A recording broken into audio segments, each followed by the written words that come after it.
Kev, one final game to go, a trip to Dorking. Just first off now, you've seen the ticket sales doing really well, the fans going to get behind you.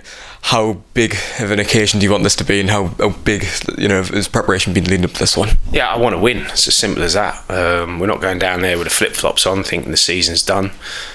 Clearly nothing to play for. We're playing against a team that unfortunately has been relegated, so listening to their manager, he wants a performance out of his players in front of their home fans to finish the season on a high, and I want the same. So it could potentially turn into a bit of a battle, but for me it's about pride, about playing for your application, and for me about playing for the fans, who, like you rightly said, are travelling down in their droves.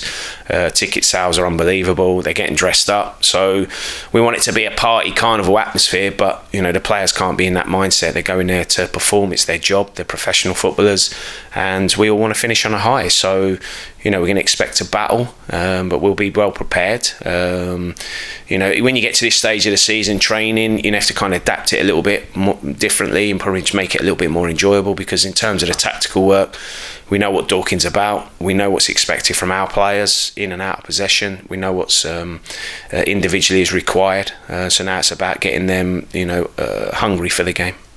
Yeah, and when you've got two teams who've pretty much got nothing to play for now, what sort of message have you used to the players? Because, like you say, fans and pride has been a massive influence. Yeah, well, I set them a target 3 games ago where I wanted to get a certain amount of points before the end of the season, and I wanted to reach the 60 points mark, because I think that would be a decent returns considering where we were when I took over. So it's still doable, and that's what I want.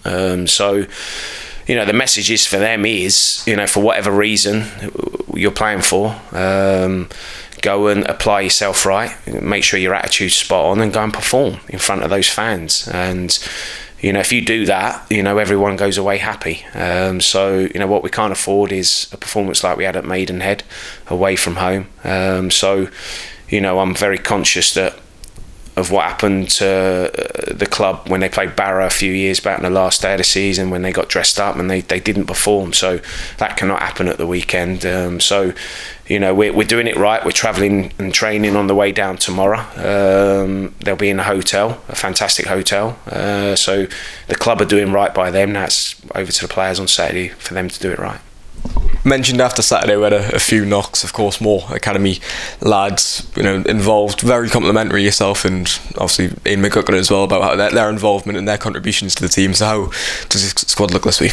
Yeah, unfortunately we lost young Campbell Darcy on Monday. He's done his ankle, so another injury to add to the 12 players that are already injured. So kind of sums the season up in terms of that. So I'm disappointed for the young lad, because he was in my thoughts of potentially starting on Saturday. The 3 lads have been magnificent for me, and I thought when they all come on Saturday, they all applied themselves right and they showed some qualities. Disappointed for that, but the other 2 will travel, they'll be involved. Again, Gooks can be proud of what he's done with those young players, but then for them to come into this setup and perform the way they did, they haven't shrunk. They've looked confident. It's another opportunity for them to get a taste of first team action and travelling at the weekend. It's unfortunately picked up another injury, which is disappointing. And Joe Gray and Tom Crawford came off early. How are they looking? They're fine. Yeah, Joe's just protecting his calf, and Tom again. He gets so many knocks during a match, puts himself about. They're both fine. We give them a couple of rest days after the Saturday. They trained Tuesday, was off yesterday. Now they're trained today. Can't afford to pick up any more injuries. So today won't be as heavy as it probably normally is.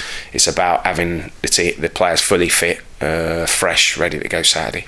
Just a word on the longer term injuries, likes of Anthony Mancini, Dan Dodds, Kieran Wallace, Josh O'Meara. What is the plan for them going forward? We've got a few it looks like summer break now. Is just a case for them to work hard every day and try and get right for pre-season, really? Yeah, they'll be in over the summer. Unfortunately, Kieran's got to have operation on Saturday, so He'll be in over the summer, recovering, same as Josh. He's had his operation. He'll be exactly the same. So unfortunately for Danny will have to be in working with his players. Anthony will continue his recovery in France. We'll be expected to report back for pre-season. Dodsy's out on the grass. He's been running. He's just upping his fitness every day and doing his rehab. So again, he'll be, barring no setbacks, he'll be ready to go pre-season. So for me, delighted to have him back. It'll be like a new signing for me. So I'll be pleased to see him out on the training ground come the first day of pre-season.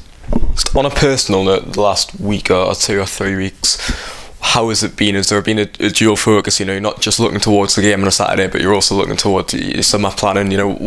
Where do you currently stand with that? Yeah, definitely. I've been in dialogue with Joe and the owner in terms of the budget, in terms of players that we can look at.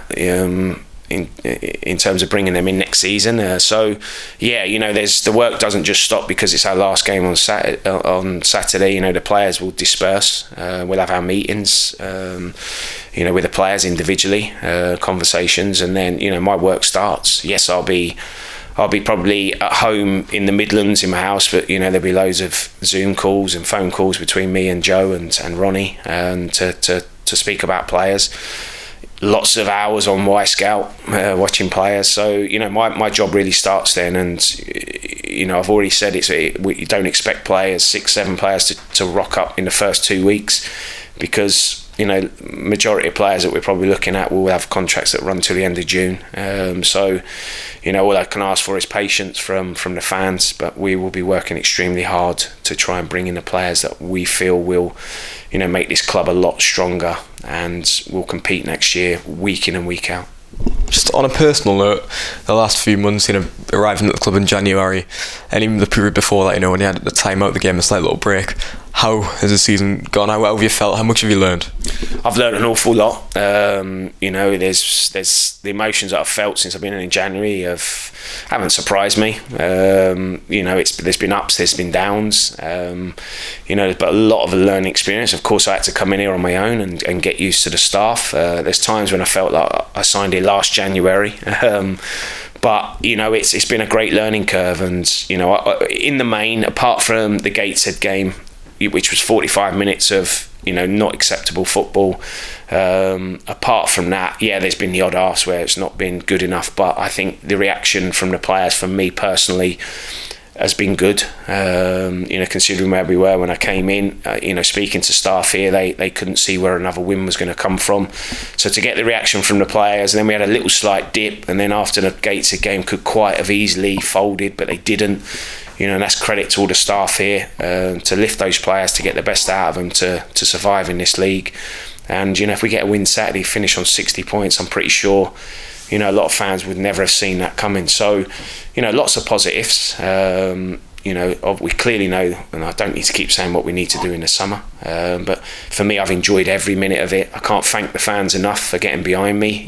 I'm going to take some stick every now and then, which is fine, but what I will say to the fans is I'm giving it my best every day of the week, and if you do that, you can't ask for more. I've loved every minute of it, and now I'm looking forward to pre-season and getting going next season, that's for sure. Yeah, it's the main part, the process from when you first come in to now. Have you seen a sort of transition into the Kevin Phillips side you want, the style of player you want, and everything around that? Yeah, I think, I know the style of player I want to play, but, at times it's been dictated to in terms of the weather, the pitches, the current situation we're in, but I want us to play football.